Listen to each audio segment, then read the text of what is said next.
Good afternoon.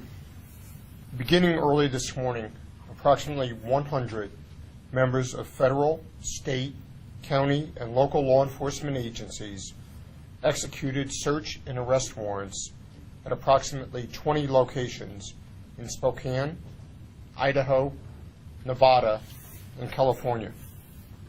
Our combined law enforcement actions have led to the arrest of 29 individuals.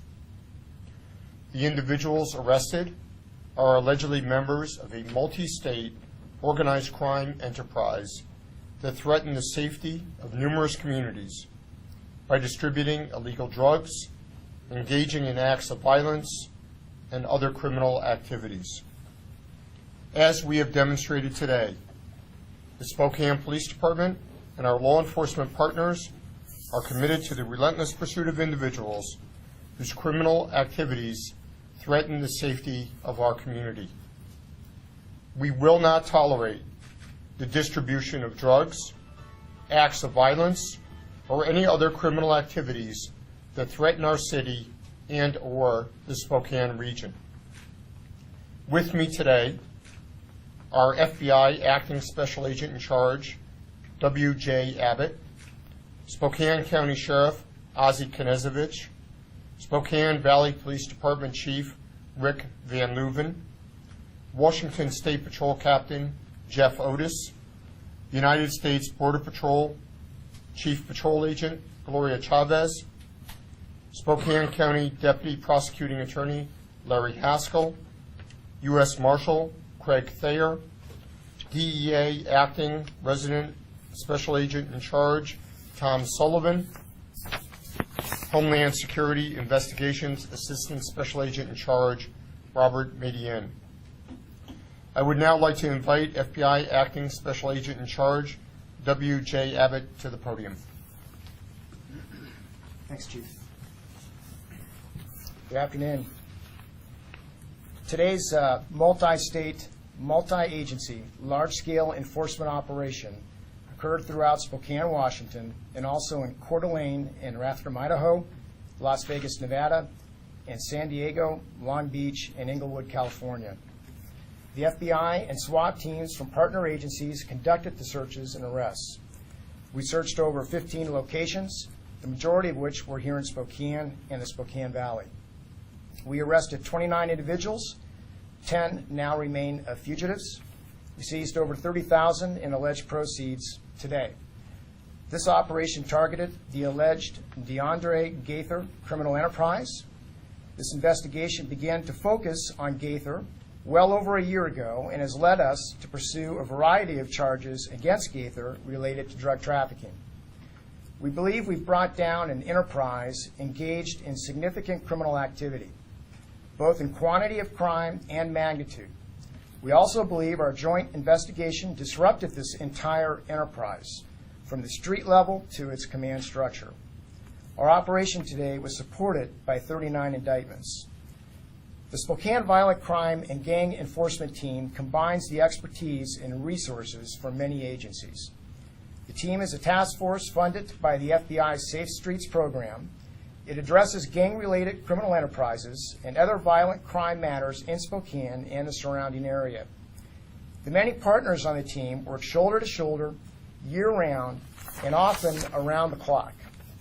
These very valuable partners are the Spokane County Sheriff's Office, the Spokane Police Department, the Washington State Patrol, U.S. Border Patrol, the Washington State Department of Corrections, the DEA, the Spokane Regional Drug Task Force, the ATF, the United States Attorney's Office, the Spokane County Prosecuting Attorney's Office, and the FBI Safe Street Task Forces in Spokane, Tri-Cities, Coeur d'Alene, and Vancouver. This large-scale investigation also relied on invaluable partnerships with others in the U.S. Border Patrol, the U.S. Marshal Service, the Spokane Valley Police Department, Homeland Security Investigations, and other agencies. In addition, the scope of the alleged DeAndre Gaither criminal enterprise led us to work hand-in-hand with FBI offices in Las Vegas, Nevada, and Long Beach and San Diego, California, which also carried out searches and arrests early this morning. The FBI and its partners will continue to assess and address the full spectrum of potential gang and violent crime threats in this community and across the nation. It is also important to note that the indictments we are discussing are allegations that each defendant is presumed innocent and entitled to, and I'm confident will receive, fair and impartial treatment through our federal and state court systems. Most importantly, the public can join us in our effort to protect American communities by being vigilant and in recognizing and reporting suspected gang activity to local law enforcement authorities. Sheriff?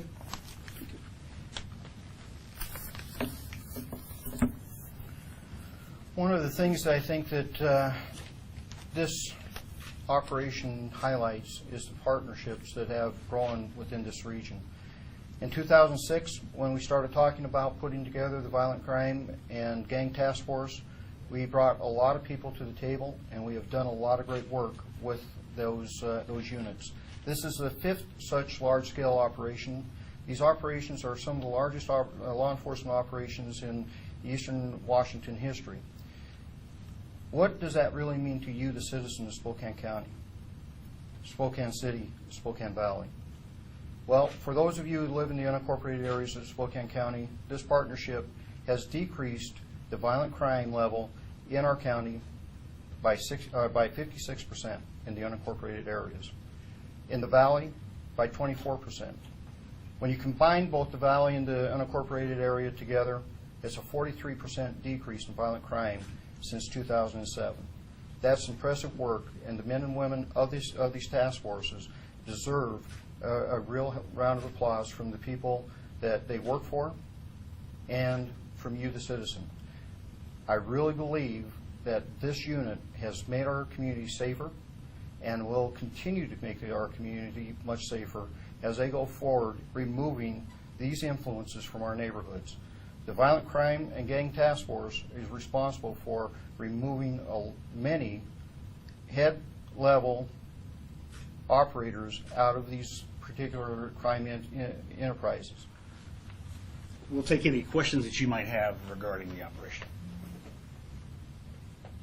Can you give the name of that Gather guy again?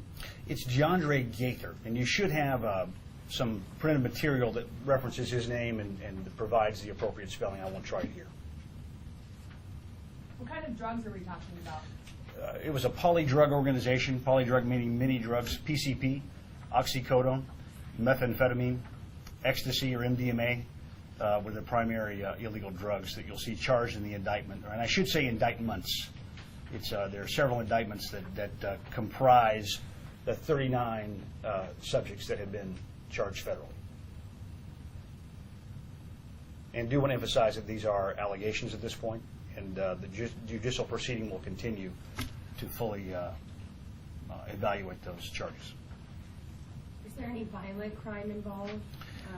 You know, violent crime and drug trafficking go hand in hand, but I'm not going to comment specifically on the violence associated with these individuals.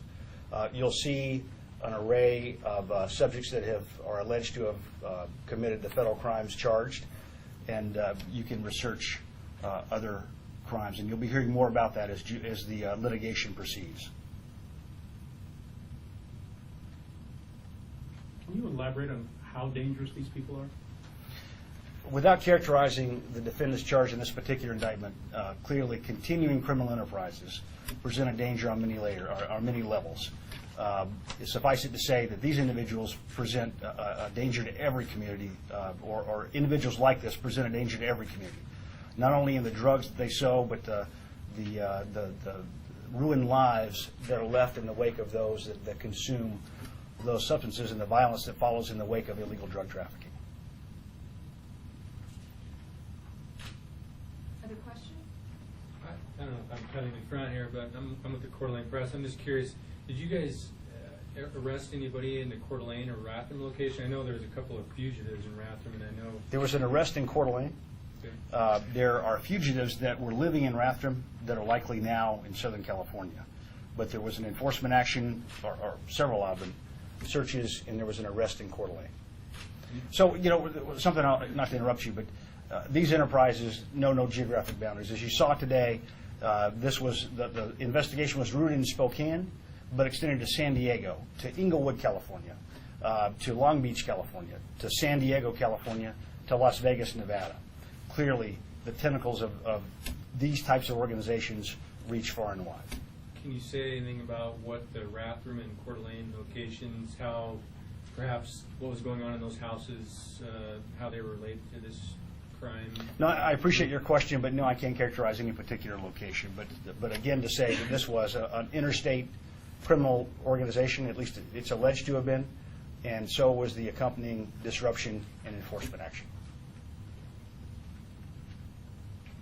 Are more arrests still possible? Yes. Okay. As was mentioned, there were 39, a total in this round of 39 total indictments. 10 of those individuals remain fugitives. They will be brought to justice. And there are other arrests outside those 39 are also possible for So indictments. there are 10 other people you hope to arrest in correlation with this? That is correct. That's also in your printed materials, who they are and what their names are. What else can you tell us about DeAndre Gaither? Nothing at this point.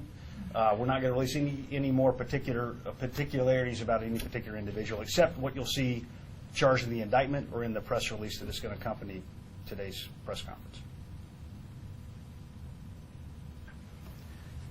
Any last questions? Thank you. Yes. Yeah, Yes. I'm sorry, maybe I'm missing is, and maybe this is clear to everyone else, but is this all one gang? You know, we're not going to discuss the intricacies of who was involved in what gang, except it's not lost on any of us. The bulk of the investigation was conducted by the gang enforcement team here in Spokane.